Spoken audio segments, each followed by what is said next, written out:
Europe, animé par Jean-François Biardot, avec Michel Piot et Daniel Bernussou de la Maison de l'Europe, Centre d'information Europe Direct Limousin. Tout ce qu'on dit sur l'Europe et tout ce qu'on ne dit pas sur l'Europe, eh bien, vous allez le savoir en écoutant cette chronique. Daniel, nous allons nous intéresser aujourd'hui à la Cour de justice de l'Union européenne. Alors, l'Union européenne est fondée sur un état de droit. Les pays et les institutions de l'Union européenne sont tenus de respecter les règles qu'ils se sont données ensemble.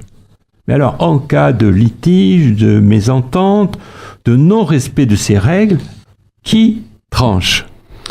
Eh bien, Jean-François, c'est bien entendu une autorité judiciaire qui tranche. Et cette autorité, elle a un nom, elle s'appelle la Cour de justice de l'Union européenne. Créée en 1952 dans le cadre de la CECA, devenue Cour de justice des communautés européennes en 1957. Pardon, je vous coupe, c'était la Communauté européenne charbon-acier, la CECA. Tout à fait. Elle prend le nom donc de Cour de justice de l'Union européenne en 2007 avec le traité de Lisbonne. Son siège est à Luxembourg et il ne faut surtout pas la confondre avec la Cour européenne des droits de l'homme qui relève, elle, du Conseil de l'Europe. Alors, quelles sont les missions de cette CJUE ? Article 19 du traité de l'Union européenne, la Cour de justice de l'Union européenne, ouvrez les guillemets, assure le respect du droit dans l'interprétation et l'application des traités. L'objectif étant évidemment que la législation de l'UE soit interprétée et appliquée de façon uniforme dans tous les pays de l'UE. Alors à ce titre, la Cour de justice de l'Union européenne a compétence pour statuer. Elle statue sur l'interprétation des traités et sur la validité et l'interprétation des actes pris par les institutions et organes de l'Union. Les juridictions nationales doivent veiller à la bonne application de la législation de l'UE, mais il arrive qu'elles l'interprètent différemment d'un pays à l'autre.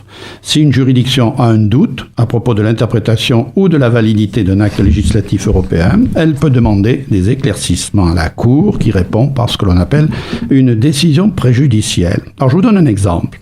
En 2016, la Cour de cassation belge, à propos des travailleurs détachés, a posé la question suivante à la Cour de justice de l'Union européenne. Un juge du pays d'accueil, en l'occurrence la Belgique, peut-il écarter un certificat d'affiliation sécurité sociale, donc d'un travailleur détaché, si ce certificat a été accordé frauduleusement dans le pays d'origine ? Je vous rassure, ça n'arrive jamais. Réponse, oui, si le pays d'origine ne tient pas compte de la fraude constatée. Par ailleurs, la Cour de justice de l'Union européenne statue sur les différends juridiques entre États membres et institutions de l'UE, et dans certains cas, entre particuliers, entreprises et institutions européennes. La Cour examine des recours introduits auprès d'elle et elle rend des arrêts. Alors il y a plusieurs sortes de recours. C'est un peu technique, mais c'est quand même intéressant. Première sorte de recours, le recours en manquement. Lorsqu'un État membre ne respecte pas la législation de l'UE, la Commission européenne ou un autre État membre peut engager la procédure. Si le manquement est constaté, le pays en cause doit immédiatement y mettre fin, faute de quoi il risque une sanction, en général une amende.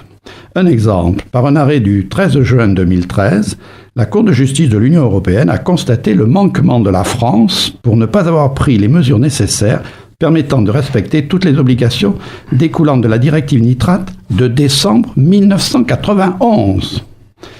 Deuxième sorte de recours, le recours en annulation. Si un État membre, le Conseil, la Commission ou le Parlement estime qu'un acte législatif européen enfreint les traités de l'UE ou viole les droits fondamentaux, ils peuvent demander à la Cour de l'annuler.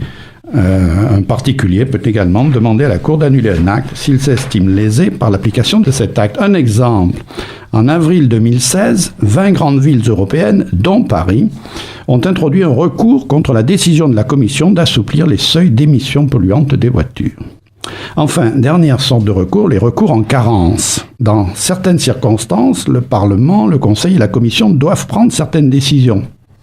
S'ils ne le font pas, les États membres, les autres institutions européennes ou, dans certains cas, des particuliers et des entreprises peuvent saisir la Cour. Un exemple, en 2015, dans l'affaire du bisphénol, sur plainte suédoise, la Commission a été condamnée pour ne pas avoir, dans les délais prévus, arrêté une définition scientifique des perturbateurs endocriniens. Alors, comment fonctionne la Cour de justice de l'Union européenne ?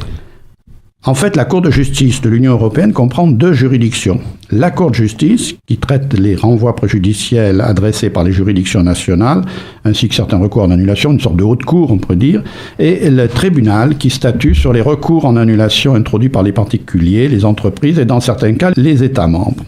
Alors, les affaires traitées par ce tribunal concernent principalement le droit de la concurrence, les aides d'État, l'agriculture et les marques commerciales, et de plus en plus, il faut le noter, la protection des travailleurs et l'environnement. Les juges et les avocats généraux sont désignés d'un commun accord par les États membres pour un mandat renouvelable de 6 ans. 28 juges à la Cour de justice et 47 au tribunal, qui siègent alors en composition de chambres plus ou moins larges en fonction de l'importance de l'affaire. Dans chaque juridiction, évidemment, les juges désignent parmi eux un président. La procédure est quasiment identique dans les deux juridictions. Pour chaque affaire sont désignés un juge rapporteur et un avocat général. La procédure se déroule en 2 étapes, une étape écrite avec exposé des parties et rapport du juge assigné, et une étape orale en audience publique avec avocat et avocat général. À l'issue de cette procédure, les juges délibèrent et rendent leur arrêt. Les décisions sont prises à la majorité, prononcées lors d'une audience publique et disponibles le jour même dans toutes les langues officielles de l'Union, et vous pouvez en prendre conscience sur le site de la Cour. Depuis l'origine, environ 35 000 arrêts et ordonnances ont été rendus. La Cour de justice de l'Union européenne, bien que très technique à saisir, est une institution majeure de l'UE. En tant qu'organe judiciaire et jurisprudentiel, la Cour joue un rôle essentiel dans l'intégration européenne. En tant que gardienne vigilante des traités, elle rappelle à l'ordre des États comme la Pologne ou la Hongrie sur le respect de l'état de droit et des droits fondamentaux. Ces 2 rôles lui valent ce qu'on peut bien appeler la détestation des souverainistes.